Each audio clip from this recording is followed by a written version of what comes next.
Ba? Yan ang tanong ng ating mga kababayan dyan ho sa Davao.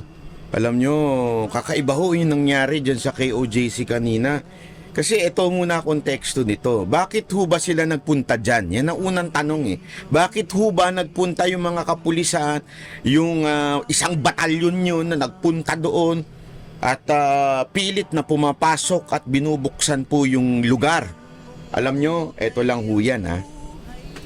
Ang talagang dahilan ho kung bakit ho sila magpunta doon ay para ho iserve yung warrant. Hindi ho para sa search warrant. Magkaiba ho yun. Anong ibig sabihin ho? Pag sinabi mong search warrant, papasok ka doon, may hahanapin kang partikular na mga gamit. Yun ho ang ibig sabihin ng search warrant. Depende ho kung ano yung nakasulat ho doon. Tandaan natin, ang nag-i-issue po noon, korte. Okay? Ngayon, ano po yung warrant naman? Ibig sabihin po nun, may huhulihing tao o di kaya mga tao. So anong ibig sabihin nun mga kababayan? Simpleng-simple lamang po. Pumunta yung mga isang batalyon na mga kapulisan doon, talagang full armor. Akala mo naman ang huhulihin ay terorista. Nagpunta po sila doon para po i-serve po yung warrant of arrest. Ibig sabihin, hulihin yung particular na tao. At ang tao na ho ito, ang pagkakita ko ho dun sa papel ay si Pastor Quibole at ilang pang mga personalidad ng KOJC. Ang nakakapagtaka lang ho kasi dito, unang-una, sabi ho mismo ng ating kapulisan, kailangan po ay may koordinasyon. Hindi po ako nagsabi niyan na yung pong ating spokesperson sa PNP. Kailangan maayos ang koordinasyon at sa harap po ito ng abogado. Pero hindi ho gulatan ng ginawa. Isipin nyo, nagsimula daw ng 4:45 AM. Ibig sabihin po, nananadya para manakot etong mga kapulisan. Alam nyo, hindi ko masisisi itong mga kapulisan natin. Nautusan na naman sigurado ito kung sino man ang pumapapel diyan sa ating Pangulo. Naku, mukhang alam ko na kung sino ito. Mukhang kilala ko na.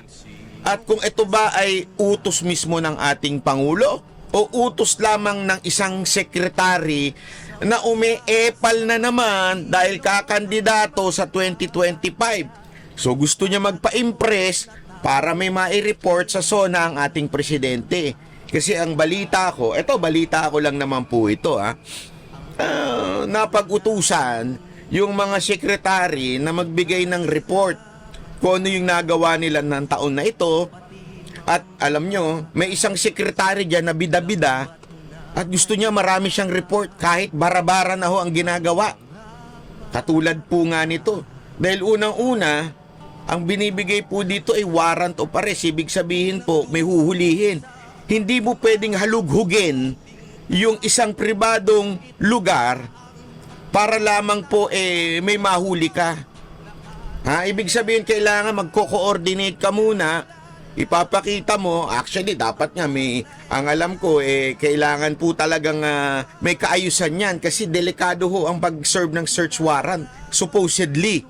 So dapat may kaayusan po ito, may koordinasyon, at una-una pwede nyo naman paligiran sa labas kung makakalabas o hindi makakalabas yung tao, tama, mali. Hindi mo papasukin ng bigla-bigla lang tapos maghahalughug ka dyan, naku, delikado ho. Bakit to ganun? Kasi ang iniiwasan dito, yung mga tiwaling pulis, usong-uso na naman ngayon yan yung raid. Na sa totoo lang, hindi naman na raid, pero nakawan. O kung hindi naman nakawan, alam mo kung ano? Taniman. Nangyari na po yan, di ba? Kay Congressman Tebes, na ngayon, nakalaya na sa Timor-Leste. Anong ibig sabihin po nito? Ibig sabihin po, ginagawa ho ito talaga ng ilang mga tiwaling pulis dahil nautusan sila, oy, magtanim tayo dyan ng kung ano-ano.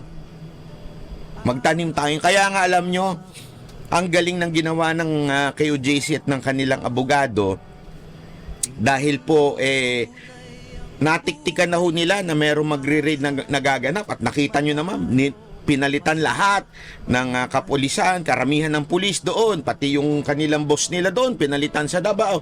Tapos nagpadala ng SWAT, nagpadala ng SAP, kung ano-anong pinapadala. So natiktikan na nila. Kaya ang ginawa nila, lahat ng baril, maging hindi pagmamay-ari ni Pastor Kibuloy, ay kanila na po itong inireport sa kapulisan. Ito ho, para wala ng problema, ito, we are giving it to you.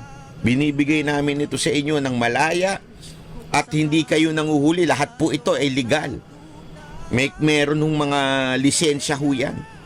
Kaya nga ho nila ginawa yun kasi alam na nila mangyayari ito.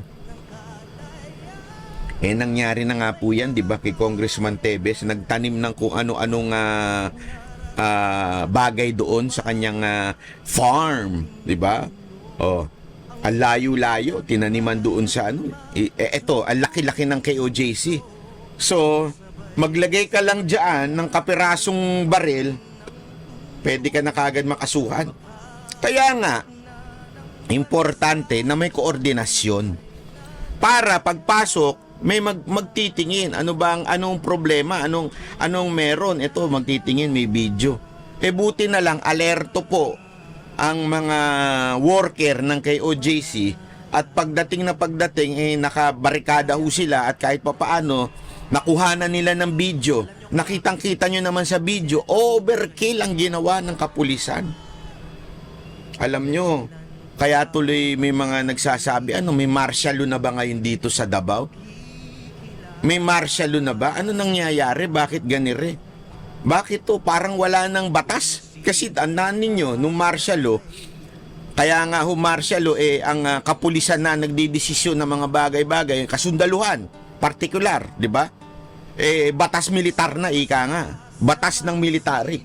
Hindi naman po tayo ganun ngayon eh. Hindi po batas ng kapulisan o ng military o ng mga sekretary. Tayo po ngayon ay may batas mula sa husgado. Sila ho dapat ang ang nagbibigay at nagsasabi anong gagawin. Tila iba na ho nangyayari. Tila iba na ang nangyayari na ho. Itong mga kapulisan at itong sekretary ang nagdidesisyon. Okinawa ka. Okinawa. Alam mo, pambihira ka talaga, oo. Dahil sa sobra mong papel, sa sobra mong bida-bida, dumidiskarte ka ng sarili mo. May balita ako nga, napatawag dyan, nagkaroon tuloy ng conference ngayon. Napatawag. Dahil sa ano ba itong ginagawa ninyo?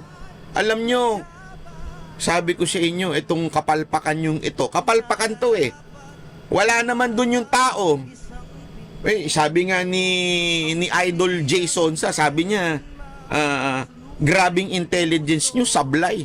Ang laki ng intelligence ng kapulisan, and yet, sablay yung impormasyon nyo na naandun si Pastor Kibuloy. Sino pa naman tanga? Sige nga, mag-isip-isip po kayo. Sinong tanga magtatago doon sa loob? Hindi ko alam kung asan si Pastor, ha? Wala hong may alam. Pag tinatanong ko yung mga taga-SMA, di nila alam. Wala hong may alam kung asaan si Pastor. Pero common sense naman, anak kayo ng wedding.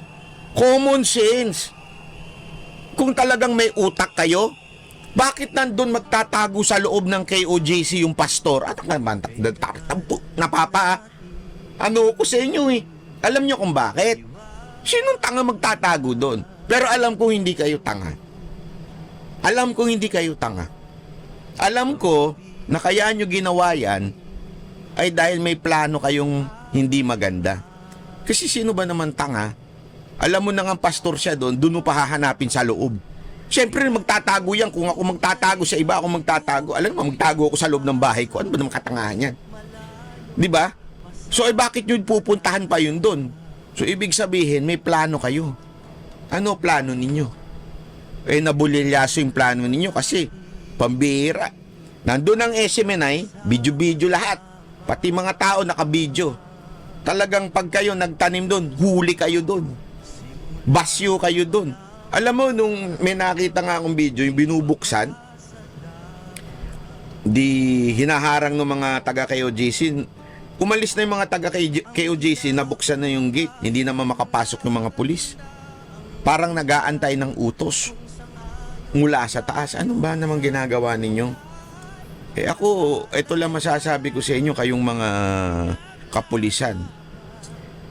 Huwag sana kayong sumunod sa illegal order. Alam nyo kung bakit? Ito bigyan ko kayo lang konting paliwanag, mga kapulisan.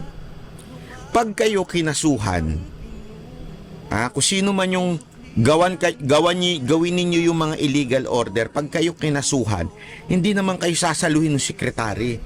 Akala ninyo sasaluhin kayo ngayon. Ngayon, maaring saluhin kayo.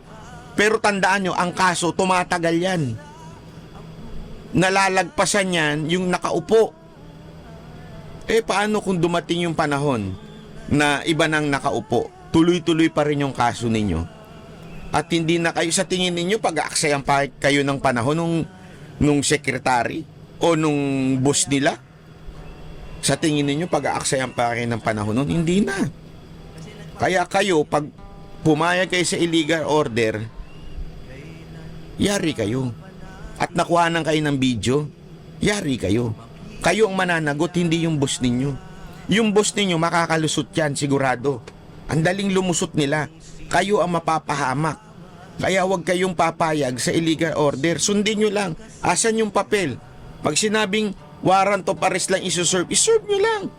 Hindi nyo hahalughugin yung lugar. O di kaya pag inutusan kayo na gumawa ng hindi tama, huwag nyo sundin. May isip kayo. Mag-isip kayo. Yung mga politiko na yan, sandali lang yan, 6 na taon lang yan.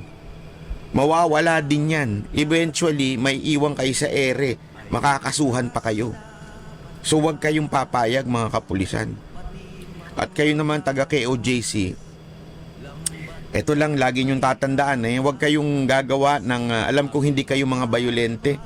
Yung mga nahuli nga dun sabi nila may hawak daw ng itak. Naturalmente, yun ang trabaho nila. Nagtataba sila ng mga damo. Farmer. May mga farmer po kasi sa loob dyan. Ang laki ho kasi niyan Napasok ko na ho yan. May farm dyan. Meron mga hardinero dyan. Talagang may daladalang itak kasi po, nagfa-farm mo sila dyan. Paumaga ho yung papunta sila sa farm. Kaya kesyo may daladala daw na itak. Natural, mga worker yan Pambihira naman kayo. Sana kung iitakin kayo, hindi naman kayo iitakin Di ba? Tapos kung ano-ano na sinasabi nitong kapulisan na merong ganito ganire. Pambihira naman kayo dyan sa kapulisan natin. Huwag kayong papayag dyan. At saka kailangan bang saktan nyo? May mga minor pa nga ho.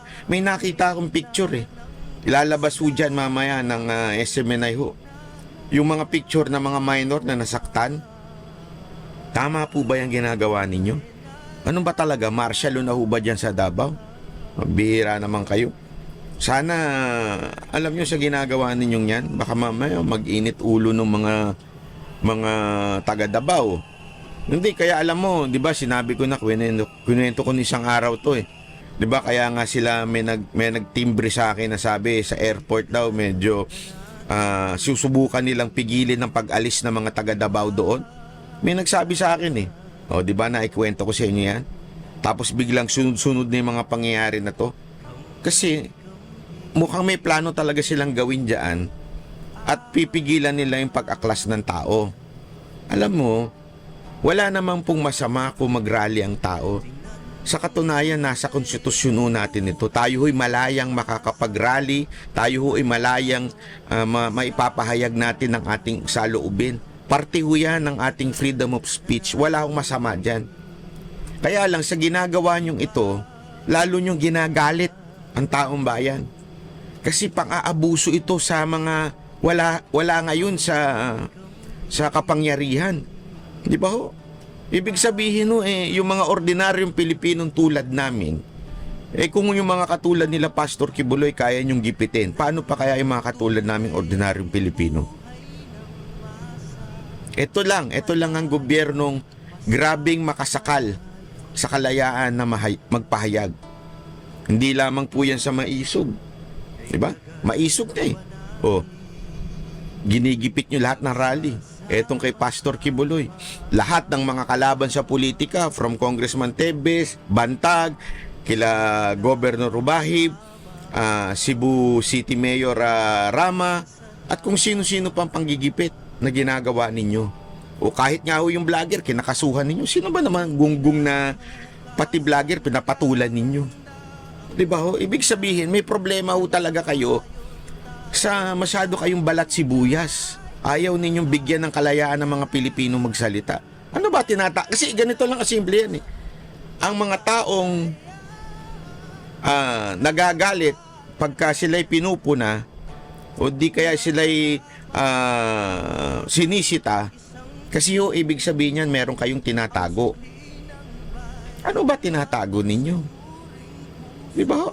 Meron ba kayong tinatago at tila takot na takot kayo sa taong bayan na madinig ang boses ng taong bayan?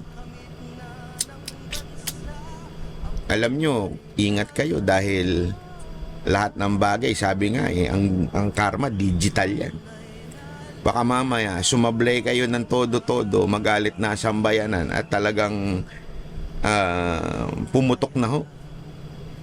Kasi ako, sabi ko nga sa inyo, ilang beses ko sinasabi, ayoko na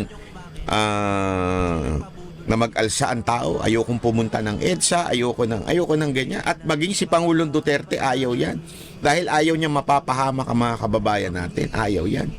Pero siyempre hindi natin mapipigilan ng damdamin ng mga kababayan natin sa ginagawa ninyo. Kasi hindi lang naman yung mga pinuno ang inyong pinupuna o ginigipit o pinipersecute. Mismong mga taong bayan na mga ordinaryong Pilipino. Ako, basta tayo mga kababayan, lalong-lalo na mga banateros, ano lang tayo, kalma lang po muna tayo. Wag po tayong gagawa ng antay natin ang hudyat ng panahon.